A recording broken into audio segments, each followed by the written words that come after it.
আসসালামু আলাইকুম।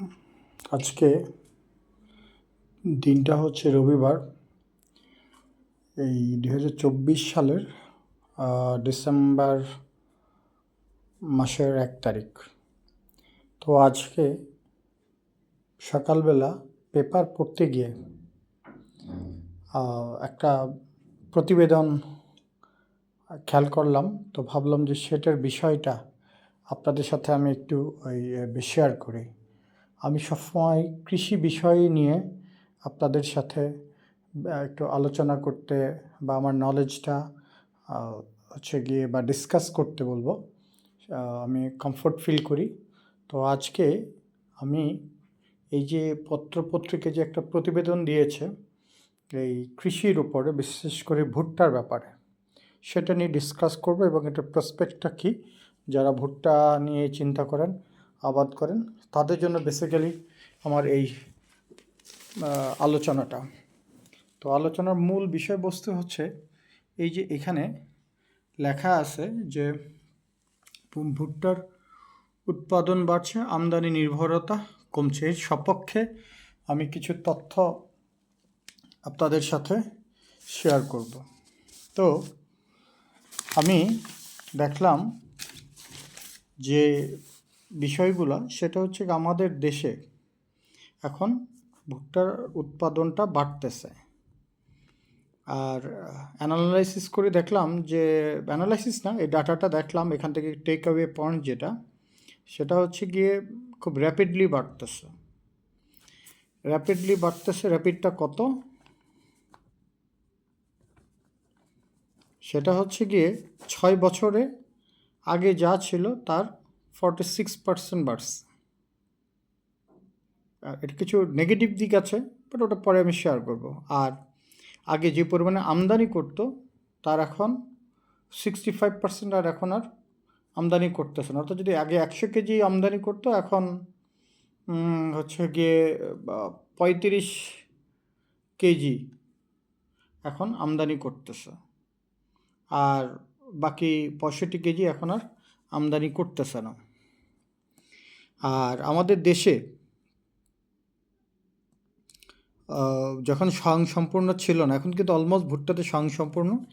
আমাদের দেশে এই 6 বছর আগে আবাদ করতো 5 লাখ হেক্টরে। 1 হেক্টর সমান কত একর, এটা আপনারা আমার অন্য নলেজ শেয়ারিংয়ের মধ্যে আছে। তো আমাদের ডাটাটা খেয়াল করেন, 2018-19 সালে জমি ছিল 5 লাখ হেক্টর, সেখানে ফলন হয়েছে 47 লাখ টন। আমাদের চাহিদা কত সেটা আমি পরে আসতেছি। আবার পরবর্তীতে দেখেন, জমির চাষাবাদযোগ্য ভুট্টার জমির পরিমাণও বাড়িয়েছে, আবার উৎপাদনও বেড়েছে। তো ওইটা দেখেন, এখন 2018-19-এর পরে 2023-2024 সাল, 2023 এবং 24 সালে কী দাঁড়াইছে? এখানে ফলন হয়ে গেছে 47 টনের বিপরীতে আমাদের 68 লাখ টন।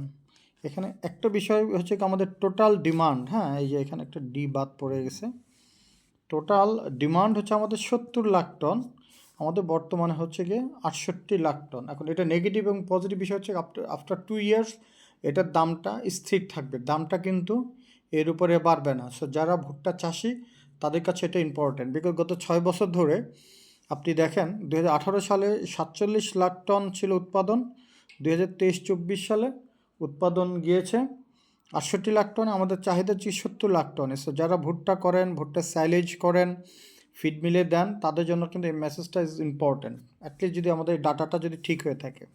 আবার দেখেন, আবাদি জমি আগে যা ছিল, আমাদের দিন দিন তো জমি কিন্তু কমে যাচ্ছে, কিন্তু তার তুলনায় আমাদের জমি এবার বেড়ে গেছে, আবাদ করার জমি হচ্ছে 26%। অর্থাৎ মানুষ দেখতেছে যে এখানে উৎপাদন করে এই লাভ আছে, এবং তার কোনো ঝামেলা কম। কী কী সুবিধা হয় এটা আমি পরে বলবো। আমরা যে ডাটাটা পেয়েছি, সেই ডাটা থেকে আমরা এখন দেখি যে এনবিআর একটা কোন ডাটাটা দিয়েছে, আমদানির একটা ডাটা দিয়েছে এনবিআর। তো সেই ডাটা আমি এখানে একটু গ্রাফ আকারে করছি হাতে লিখে। গ্রাফটা তো সুন্দর হয় না, দেখেন ইম্পোর্টেড কতটুকু। 2018-19 সালে হচ্ছে কি 13 লাখ 23,000 হচ্ছে গিয়ে মেট্রিক টন এই আমদানি করছে। আর 2023-24 সালে 4,56,000 মেট্রিক টন এই যে আমদানি করছে। অর্থাৎ আমদানি খুবই কম। সামনের বছর অলমোস্ট হয়তো বা যে গ্রোথ, সেই গ্রোথ অনুযায়ী দেখা যাচ্ছে যে আমদানিটা খুবই কম হবে। সো এটা মেসেজ যারা আবাদ করছেন, সো পাগল হয়ে আবাদ করা যাবে না। এখন এই তথ্যগুলো কিন্তু আমি এই যে দেখেন, এই যে প্রথম আলোর যে নিউজ, এটা এখানকার এই ডেট থেকে শেয়ার করেছি। এটা 12 নম্বর পেজে আমি এটারই একটু ডিসকাশন করছি এবং আমার কিছু ব্যক্তিগত কিছু অভিজ্ঞতাটা আমি এটার সাথে কিছু এই অ্যাড করছি।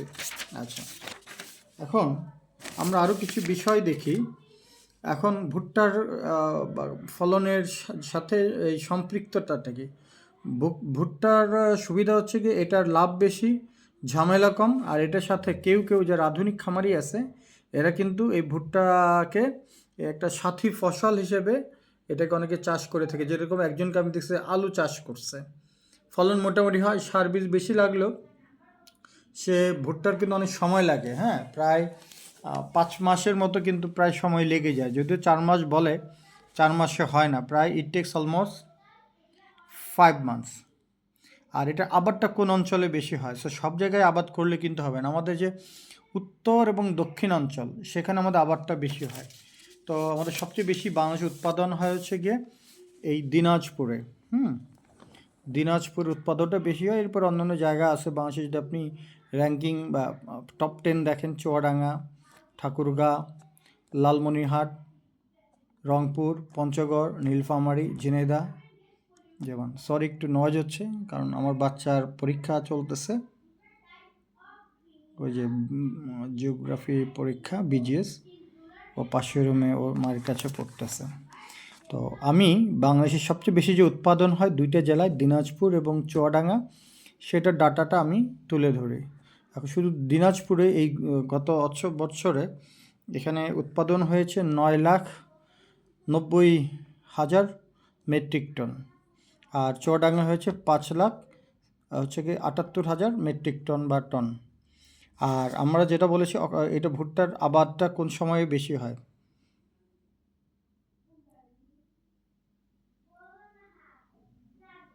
ভুট্টার আবাদটা বেশি হয় অক্টোবর নভেম্বর থেকে শুরু করে। আবাদটা বেশি না, শুরু হয় অক্টোবর নভেম্বর থেকে ওয়েদার ভেদে, কারণ কোনো অঞ্চল হচ্ছে উঁচু, কোনো অঞ্চল নিচু। অক্টোবর নভেম্বর থেকে মার্চ এপ্রিল, অর্থাৎ বৃষ্টি হওয়ার আগ পর্যন্ত। অনেক সময় বৃষ্টিতে কিছু কালবৈশাখী ঝড়ে 14 এপ্রিলে কিন্তু কিছু শুয়ে পড়ে, সেগুলো আবার সাইলেজদের কাছে বিক্রি করতে বাধ্য হয়। এখন আমি একটু সাধারণ একটা থাম রুল বলি, এইটার সাথে মিলবে না, আবার মিলতেও পারে। এটা আয় ব্যয়ের একটা হিসেব বলি। আমরা তো এখন বললাম যে এটার কত, এই আলোচনা করলাম হচ্ছে গিয়ে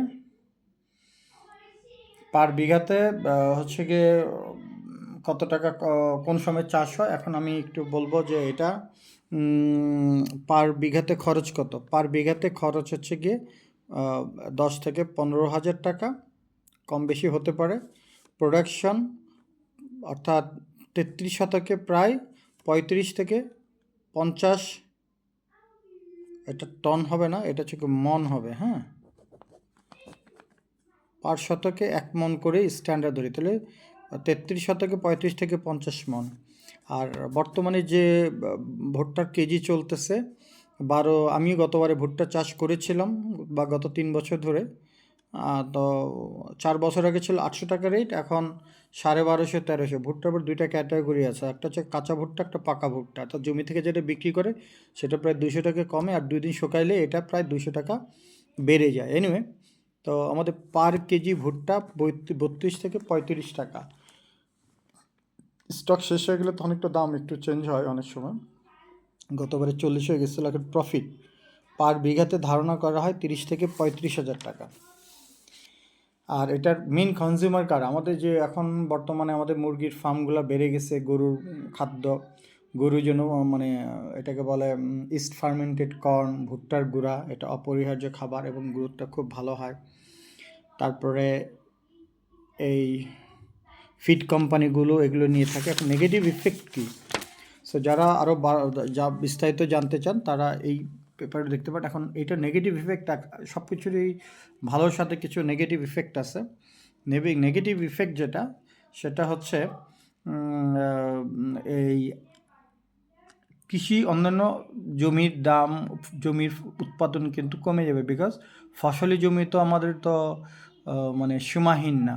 সো এই যে 26 শতক, আমাদের যে ডাটাটা দিলাম 26 শতক জমি, আমার এই যে আবাদি জমি বেড়েছে 26 শতক। সো আমার অন্য জায়গাতে কিন্তু এফেক্টটা পড়ছে। সো অন্য জিনিসের দামটা বাড়বে বা উৎপাদনটা কমে যাবে।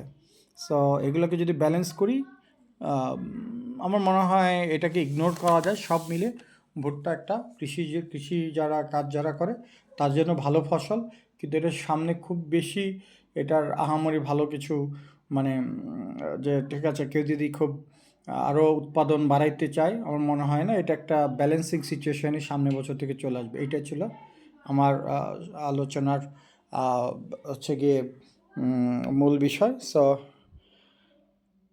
যদি কারো এ ব্যাপারে দ্বিমত থাকে, দ্বিমত থাকতেই পারে, সব কিছুরই দ্বিমত থাকবে, বাট আমার কাছে মনে হলো এই নলেজটা আপনাদের সাথে শেয়ার করি।